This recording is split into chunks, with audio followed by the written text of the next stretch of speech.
এর আগের ক্লাসে আমরা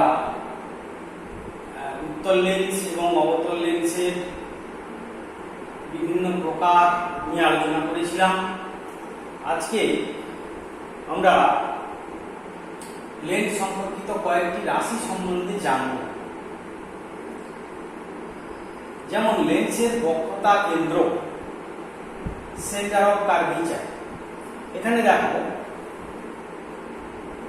এই যে একটা লেন্স, এটা একটা উত্তল লেন্স, এই গোটা লাইন দিয়ে আঁকা আছে, একটা উত্তল লেন্স। এই উত্তল লেন্সটা এই দিকটা হচ্ছে বলীয়, এই দিকটাও বলীয়, এটা উহাবতল লেন্স, উভতল। তাহলে এই যে বলীয় অংশটা কোনো না কোনো গোলকের অংশ, এই বলীয় অংশটা একটা গোলকের অংশ, আবার এই বলীয় অংশটাও একটা গোলকের অংশ। এইবার এই বলীয় অংশটা যে গোলকের অংশ তার যে কেন্দ্র, এই বলীয় অংশটাকে আমি যদি একটা গোলক কমপ্লিট করে লাইন দিই, তাহলে এর কেন্দ্র কোনটা হবে? C1। তাহলে এই বলীয় অংশের জন্য বক্রতা কেন্দ্র হলো C1, আবার এই বলীয় অংশের জন্য বক্রতা কেন্দ্র হলো C2। মানে এ পাশে যে একটা গোলক কল্পনা গোলক তৈরি করি, তাহলে এই বলীয় অংশের জন্য এই গোলকের কেন্দ্র হচ্ছে C2। তার মানে এই উভতল লেন্সটার জন্য আমরা দুটো বক্রতা কেন্দ্র পেলাম, একটা হচ্ছে C1 আর একটা হচ্ছে C2। অর্থাৎ বক্রতা কেন্দ্র কাকে বলে বললে আমরা কি বলবো না, লেন্সের বলীয় তল যে গোলকের অংশ সেই গোলকের কেন্দ্রকে বলা হয় ওই লেন্সের বক্রতা কেন্দ্র। তাহলে এই লেন্সের আমার দুটো বলীয় অংশ আছে, তাহলে দুটো বলীয় অংশ দুটো গোলকের কেন্দ্র, দুটো বলীয় অংশ দুটো গোলকের দুটো বলীয় অংশ দুটো গোলকের অংশ, তাদের যে কেন্দ্র একটা হচ্ছে C1 একটা হচ্ছে C2। এটা উত্তল লেন্সের ক্ষেত্রে। এবার অবতল লেন্সের ক্ষেত্রে আমাদের অবতল লেন্স, এই একটা অবতল লেন্স, এটা অবতল লেন্স। এই লেন্সটা দেখো, এই যে বলীয় অংশ সেটা এই গোলকের অংশ, তার কেন্দ্র C1, আবার এই যে বলীয় অংশ এটা এই গোলকের অংশ, তার কেন্দ্র C2। এর ক্ষেত্রেও তাহলে দুটি বক্রতা কেন্দ্র পেলাম C1 এবং C2। অর্থাৎ লেন্সের দুটি বলীয় অংশ যে গোলকের লেন্সের দুটি বলীয় অংশ যে গোলকের অংশ তাদের কেন্দ্রগুলিকে বলা হচ্ছে বক্রতা কেন্দ্র। তাহলে বক্রতা কেন্দ্রটা ক্লিয়ার হবে। এরপর হচ্ছে বক্রতা ব্যাসার্ধ। বক্রতা ব্যাসার্ধ কাকে বলে? এই যে উত্তল লেন্সটার ক্ষেত্রে দেখি, এই বলীয় অংশটা এই আর এই একটা বলীয় অংশ, অর্থাৎ বক্রতা ব্যাসার্ধ হলো এই বলীয় অংশটা যে গোলকের অংশ তার যে ব্যাসার্ধ, এই বলীয় অংশটা যে গোলকের অংশ তার ব্যাসার্ধকে বলা হচ্ছে বক্রতা ব্যাসার্ধ। তাহলে এই বলীয় অংশের জন্য বক্রতা ব্যাসার্ধ কোনটা? C1M1, C1M1। আবার এই বলীয় অংশটার জন্য বক্রতা ব্যাসার্ধ কত হবে? C2M2। তাহলে দেখো, আমরা দুটো বক্রতা ব্যাসার্ধ পেলাম। সবসময় যে তোমার এই বলীয় অংশের বক্রতা দুটো সমান হবে তার কোনো মানে নেই, সমান নাও হতে পারে। তার মানে বলীয় অংশটি যে গোলকের অংশ তার যে ব্যাসার্ধ সেটাই হলো বক্রতা ব্যাসার্ধ। তাহলে এই বলীয় অংশের জন্য C1M1 আর এই বলীয় অংশের জন্য C2M2। আবার অবতল লেন্সের ক্ষেত্রে দেখো, এই যে বলীয় অংশ তার বক্রতা ব্যাসার্ধ কত? বলীয় অংশের এই যে বলীয় অংশ এই গোলকের অংশ তার ব্যাসার্ধ C1M1। তাহলে এরও তাহলে গোলকটার লেন্সটার বক্রতা ব্যাসার্ধ হবে C1M1। এবং ঠিক একইভাবে এই বলীয় অংশের জন্য এই বলীয় অংশটা এই গোলকের অংশ, তার ব্যাসার্ধ হচ্ছে C2M2। তাহলে C2M2 হবে পুরো বক্রতা ব্যাসার্ধ। এবার হচ্ছে প্রধান অক্ষ। প্রধান অক্ষ জিনিসটা কি বলছে? গোলক কোনো লেন্সের দুটো বক্রতা কেন্দ্র যোগ করলে যে সরলরেখা পাওয়া যায় তাকে বলা হচ্ছে, সেই সরলরেখা উভয় দিকে বাড়িয়ে দিলাম, তাহলে C1 C2। এই লেন্সের উত্তল লেন্সের ক্ষেত্রে দেখো C1 C2 হলো প্রধান অক্ষ। ঠিক একই রকম ভাবে অবতল লেন্সের ক্ষেত্রে এর বক্রতা কেন্দ্র এটা, এর বক্রতা কেন্দ্র এটা, এই বলীয় অংশের বক্রতা কেন্দ্র C1, এই বলীয় অংশের বক্রতা কেন্দ্র C2। তাহলে C1 C2 যোগ করলে হয়ে গেল এই যে সরলরেখাটা পাওয়া গেল, এটাই হলো প্রধান অক্ষ। লেন্সের উন্মেষ কোনটা? এই এবি এই কেই বলা হচ্ছে লেন্সের উন্মেষ। উত্তল লেন্সের ক্ষেত্রে এবিটা হলো লেন্সের উন্মেষ, অবতল লেন্সের ক্ষেত্রে এই বিটা হলো লেন্সের উন্মেষ। এবার হচ্ছে তাহলে এবি হলো লেন্সের উন্মেষ। আর লেন্সের বেধ কাকে বলে? না, লেন্সের বেধ হলো এই যে দেখো, কোন লেন্সের দুটি গোলীয় তলকে প্রধান অক্ষ যে বিন্দুতে ছেদ করে, কোন লেন্সের দুটি গোলীয় তলকে প্রধান অক্ষ যে বিন্দুতে, উত্তল লেন্সের ক্ষেত্রে আমরা কি দেখছি? প্রধান অক্ষ C1 C2, তাহলে গোলীয় তল এই একটা গোলীয় তল, এই একটা গোলীয় তল, তাকে C1 C2 কোন বিন্দুতে ছেদ করেছে? একটা M1 বিন্দুতে, একটা M2 বিন্দুতে। তাহলে লেন্সের বেধ কত হবে? না, M1 M2। অবতল লেন্সের ক্ষেত্রে দেখো এই C1 C2 হচ্ছে তোমার প্রধান অক্ষ, এই প্রধান অক্ষ দুটো গোলীয় তল কোন বিন্দুতে ছেদ করেছে? M1 এবং M2 বিন্দুতে ছেদ করেছে। তাই অবতল লেন্সের ক্ষেত্রেও লেন্সের বেধ হবে M1 M2। এবার যদি লেন্সের এই বেধটা তার বক্রতা ব্যাসার্ধের তুলনায় খুব ছোট হয়, এই লেন্সের এই বেধটা অর্থাৎ M1 M2 যদি বক্রতা ব্যাসার্ধের তুলনায় ছোট হয়, তখন সেই লেন্সকে বলা হবে পাতলা লেন্স। সেই লেন্সটাকে কি বলা হবে? পাতলা লেন্স। কোন শর্তে? না, লেন্সের বেধ যদি তার বক্রতা ব্যাসার্ধের তুলনায় ছোট হয়, তখন সেই লেন্সটাকে বলা হবে পাতলা লেন্স। এবার আমরা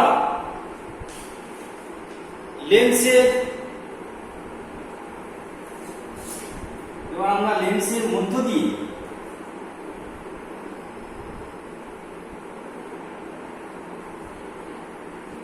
আলোকরশ্মির প্রতিসরণ নিয়ে আলোচনা করব।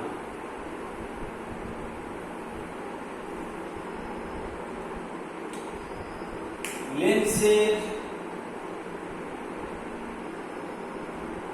মধ্য দিয়ে আলোক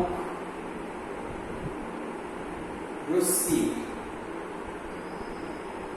প্রতিসরণ, এইটা নিয়ে আমরা আলোচনা করব। এবার একটা লেন্স, উত্তল লেন্স, এই একটা উত্তল লেন্স, এই তার হচ্ছে প্রধান অক্ষ। এবার একটা আলোক রশ্মি একটা লেন্সের এই দিকে আপতিত,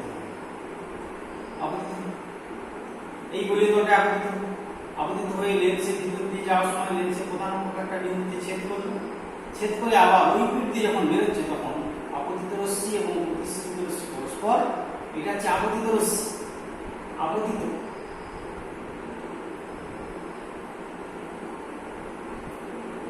আপতিত রশ্মি, এটা প্রতিসৃত রশ্মি।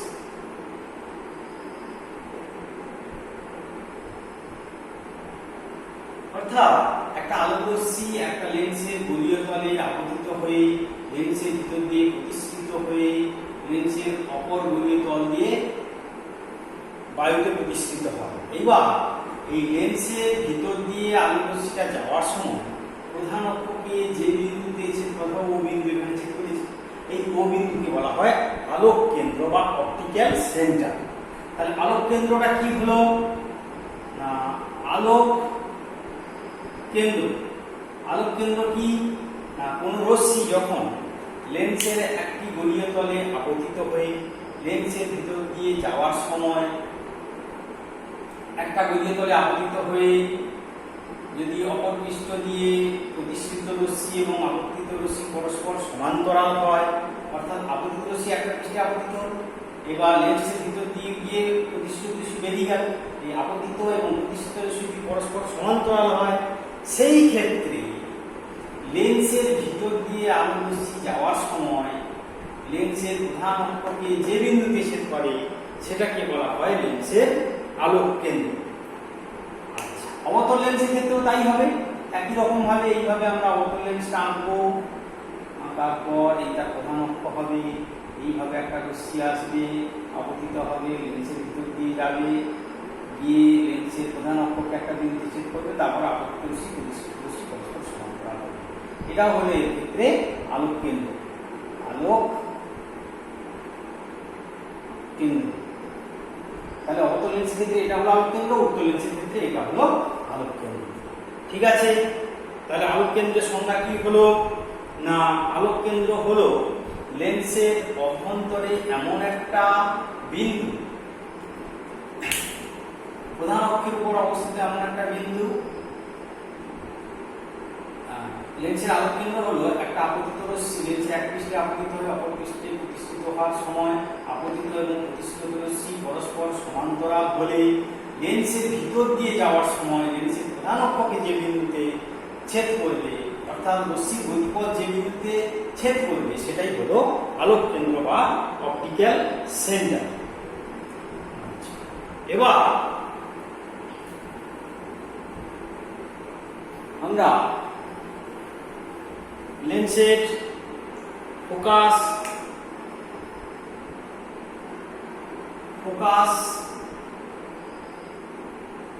তল,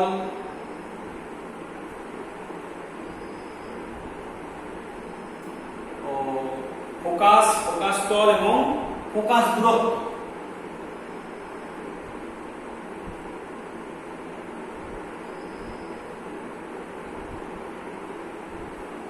লেন্সের ফোকাস কাকে বলে? এই এখন তো লেন্স,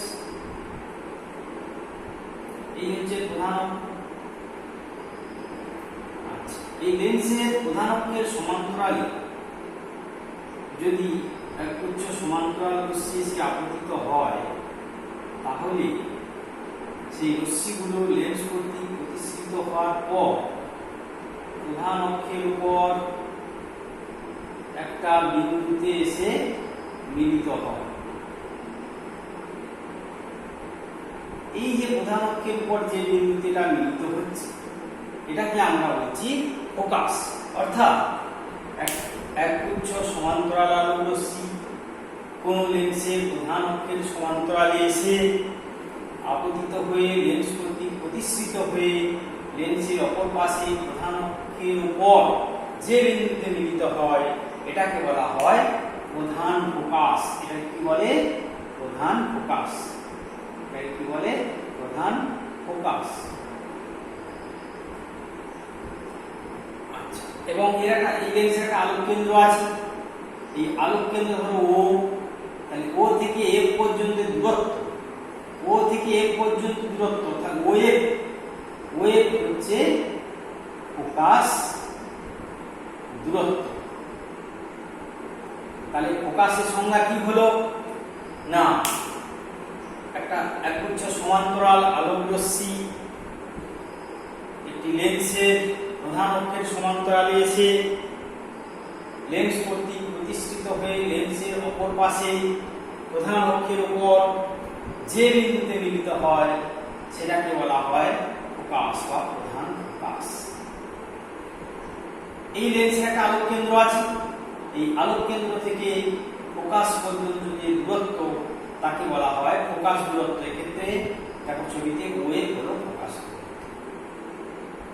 আর ফোকাস তল কোনটা না, ফোকাস তল হলো এই যে ফোকাস প্রধান অক্ষের উপর ফোকাস বিন্দু দিয়ে অঙ্কিত উলম্ব তল, প্রধান অক্ষের উপর ফোকাস বিন্দু দিয়ে অঙ্কিত উলম্ব তল, মানে ছবিটা এরকম দেখাবে।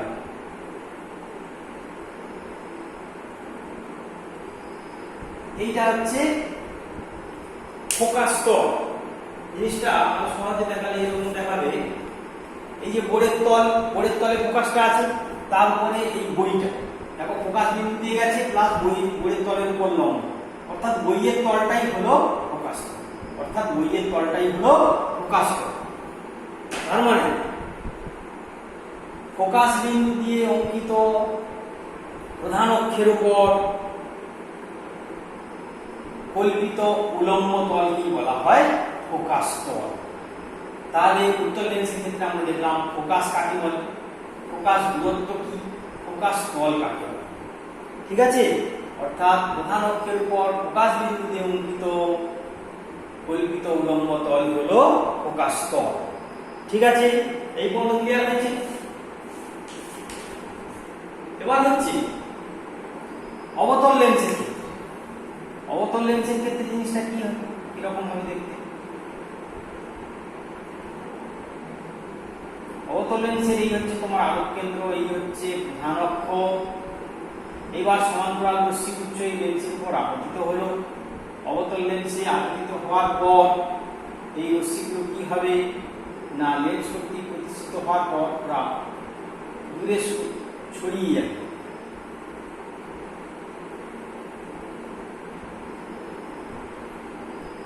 এই যে দূরে ছড়িয়ে যাচ্ছে, অপসারী হয়ে যাচ্ছে, এই অপসারী রশ্মিগুলো তো আর মিলবে না, সেইগুলোকে পিছন দিকে বাড়াতে হবে।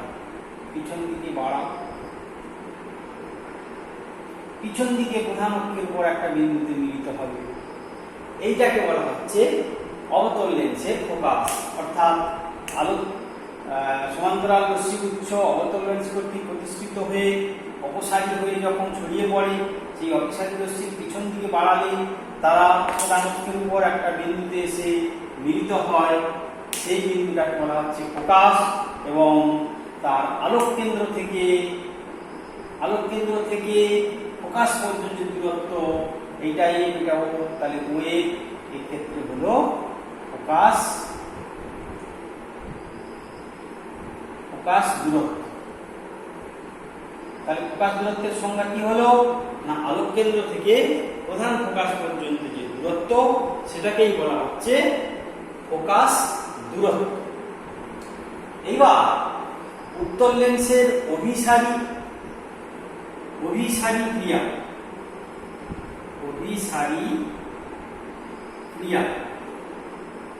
জিনিসটা কি, আর অবতল লেন্সের অপসারী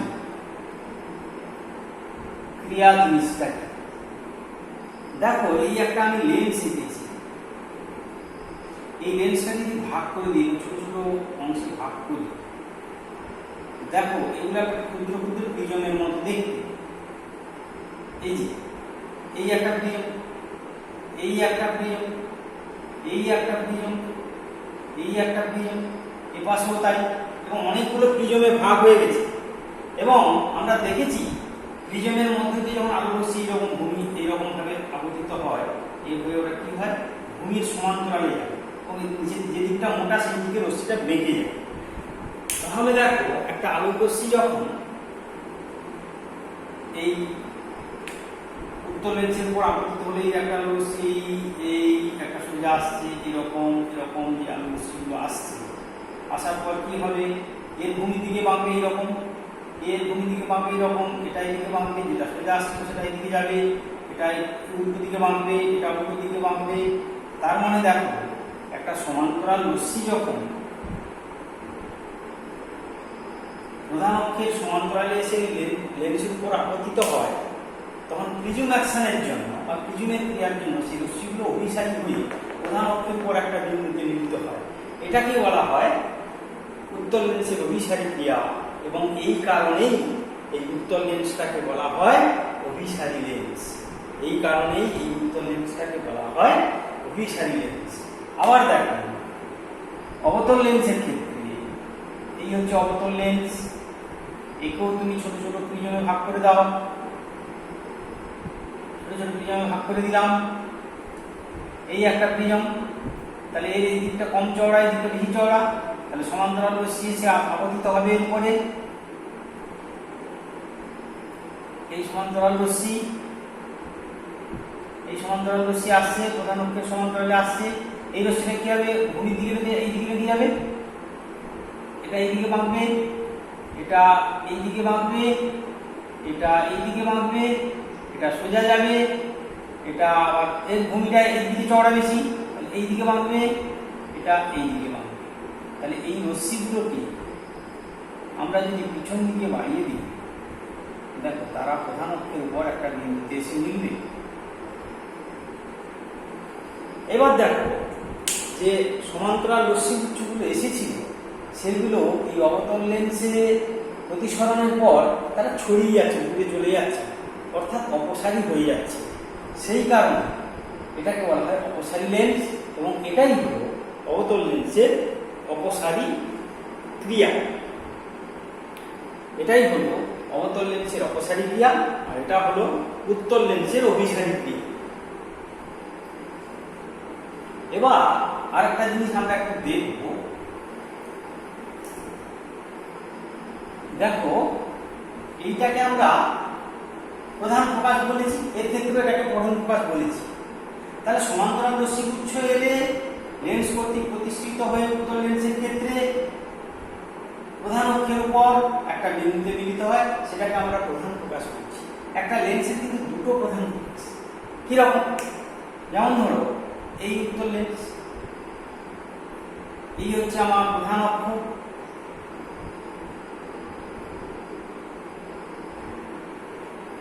এই হচ্ছে প্রধান অক্ষ। তাহলে যদি ফোকাস ধরো এটা আলোক কেন্দ্র, এই পাশে যেমন একটা ফোকাস, এই দিক থেকে রশ্মিগুলো যদি আসতো তাহলে কোথায় মিলিত? তারাও এই ফোকাসে এসে মিলিত হতো।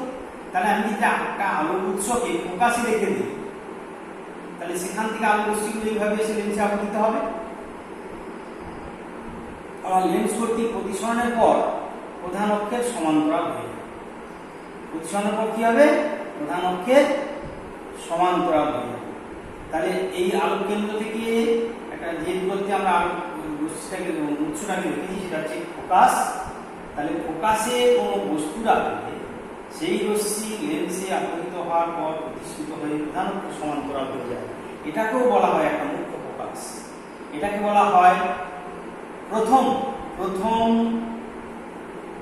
মুখ্য বা প্রধান ফোকাস।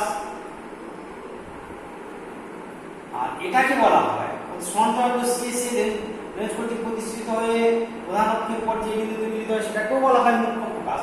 এটাকে বলা হয় দ্বিতীয়, এটা হচ্ছে দ্বিতীয় প্রধান ফোকাস বা মুখ্য ফোকাস। প্রধান বলা হয়, মুখ্যও বলা হয়। সাধারণত আমরা এই দ্বিতীয় মুখ্য ফোকাসকেই ফোকাস বলে জানি এবং এটাকেই ধরা হয়, দ্বিতীয় মুখ্য ফোকাসকেই বলা হয় ফোকাস। এটা হলো প্রথম ফোকাস বা প্রথম মুখ্য ফোকাস, এটাতে দ্বিতীয় মুখ্য ফোকাস। এই দ্বিতীয় মুখ্য ফোকাসটাকে আমরা প্রথম ফোকাস বলে জানি। আর অবতল লেন্সের ক্ষেত্রে দেখ এই যে সমান্তরাল রশ্মি যে অপসারী হয়ে এখানে মিলেছে, এটা একটা প্রথম তোমার হচ্ছে একটা মুখ্য ফোকাস, ঠিক আছে। এবার কিছু অপসারী রশ্মি যদি এই দিক থেকে আসতো, এই দেখো অভিসারী রশ্মি এইরকম, এটা এরকম ভাবে অভিসারী রশ্মিগুলো আসছে, তাহলে দেখো তারা লেন্স কর্তৃক প্রতিষ্ঠিত হওয়ার পর লেন্সের প্রধান অক্ষের সমান্তরাল হয়ে বেরিয়ে,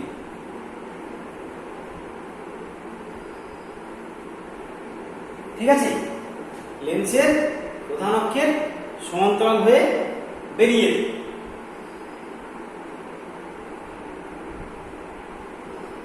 তাহলে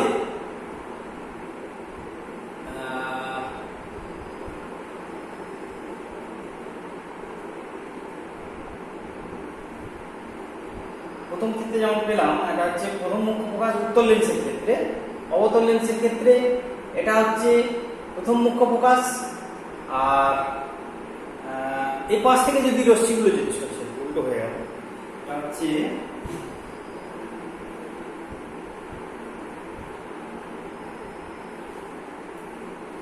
রশ্মিগুলো যদি এই পাশ থেকে এরকম কিছু সমান্তরাল হয়ে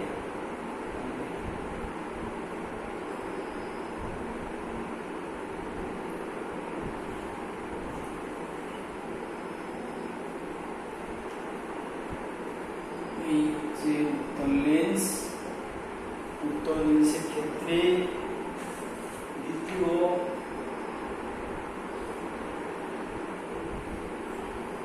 এই রশ্মিগুলো এইরকম যাচ্ছিল,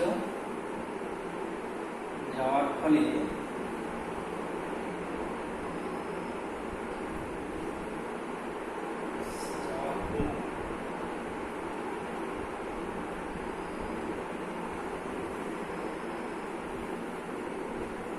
এই যে রশ্মিগুলো অভিসারী রশ্মিগুলো এলো, আর সে লেন্সে আপতিত হওয়ার পর এরা সমান্তরাল হয়ে বেরিয়ে চলে যাবে। এইগুলোকে যখন যদি আমরা বাড়াই তাহলে দেখো এই রশ্মিগুলো এসে প্রধান অক্ষের পর একটা বিন্দুতে মিলিত হবে। এটাকেই আমরা বলছি, এটা হচ্ছে ও, এটা হচ্ছে এ হলো প্রথম মুখ্য ফোকাস। এটাকেই আমরা ফোকাস বলেই জানি। তারপরে দুটো লেন্সের ক্ষেত্রেই আমরা দুটো জিনিস পেলাম, একটা হচ্ছে প্রথম মুখ্য ফোকাস, এটা প্রথম মুখ্য ফোকাস, দ্বিতীয় মুখ্য ফোকাস। এর ক্ষেত্রে এটা হচ্ছে তোমার দ্বিতীয় মুখ্য ফোকাস, আর এর ক্ষেত্রে এটা হচ্ছে প্রথম মুখ্য ফোকাস। তাহলে দ্বিতীয় মুখ্য ফোকাসটাকেই আমরা কিন্তু মুখ্য ফোকাস হিসাবে ধরবো। এরপরের ক্লাসে আমরা এর পরের থেকে আলোচনা করব।